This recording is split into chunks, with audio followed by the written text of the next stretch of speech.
দাঁড়িয়ে আছি একটি অসাধারণ জায়গায়, একটি কফি বাগানে।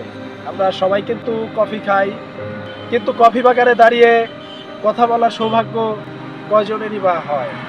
আজকেও কফি বাগানে দাঁড়িয়ে কথা বলছি। এই যে দেখছেন, কফির ফল কিন্তু ধরেছে, ছোট ছোট ফল ধরেছে গাছগুলোতে।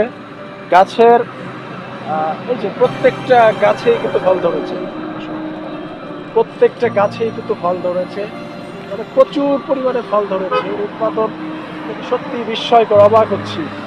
চলুন ভিডিওটিতে কফির সংক্ষিপ্ত ইতিহাস জেনে নেওয়া যাক। কফির ইতিহাস প্রাচীন এবং রোমাঞ্চকর। কফির যাত্রা শুরু হয় আফ্রিকার ইথিওপিয়া থেকে প্রায় 9ম শতকে। একটি জনপ্রিয় কাহিনী অনুযায়ী কালতি নামের এক রাখাল ছাগলদের আচরণে অদ্ভুত পরিবর্তন লক্ষ্য করেন। তিনি দেখেন ছাগলগুলো এক ধরনের লাল বীজ খেয়ে অনেক চঞ্চল হয়ে উঠছে। এই বীজ ছিল আজকের কফির মূল। এরপর কফি ছড়িয়ে পড়ে আরব বিশ্বের ইয়েমেন অঞ্চলে।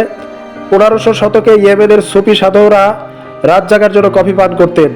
সেখান থেকে কফি প্রবেশ করে তুরস্ক, মিশর এবং পরে ইউরোপে।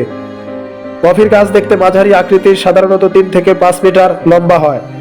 বাংলাদেশের কফি চাষ নতুন হলেও সম্ভাবনাময় একটি খাত। মূলত পার্বত্য চট্টগ্রাম এলাকায় কফি গাছ ভালো হয়, বিশেষ করে বান্দরবান, রাঙামাটি, খাগড়াছড়ি, ময়মনসিংহের হালুয়াঘাট, শেরপুর এবং সিলেটের কিছু অংশে কফির চাষ হচ্ছে।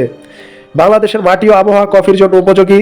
সরকারি ও বেসরকারি পর্যায়ে প্রশিক্ষণ ও সহায়তা পেলে কফি হতে পারে নতুন বৈদেশিক মুদ্রা অর্জনের উৎস। ইতিমধ্যে কিছু উদ্যোক্তা ও কৃষক এই খাতে ভালো সাফল্য পাচ্ছেন। বিশ্বের সর্ববৃহৎ কফি উৎপাদনকারী দেশ হলো ব্রাজিল। এককভাবে বিশ্বের প্রায় 35 থেকে 40% কফি আসে ব্রাজিল থেকে। এরপরে আছে ভিয়েতনাম, কলম্বিয়া, ইন্দোনেশিয়া এবং ইথিওপিয়া। ব্রাজিলে মূলত রোবুস্টা এবং আরাবিকা 2 ধরনের কফির উৎপাদন হয়, আর ভিয়েতনামে রোবুস্টা কফির জন্য বিখ্যাত। বিশ্বব্যাপী কফির বাজার দিন দিন বাড়ছে। উন্নত প্রযুক্তি, প্রশিক্ষণ এবং সরকারি সহায়তা পেলে বাংলাদেশও হতে পারে দক্ষিণ এশিয়ার কফি উৎপাদনের অন্যতম দেশ। এই ছিল কফির গল্প, ইথিওপিয়ার পাহাড় থেকে শুরু করে বাংলাদেশের পার্বত্য এলাকা পর্যন্ত।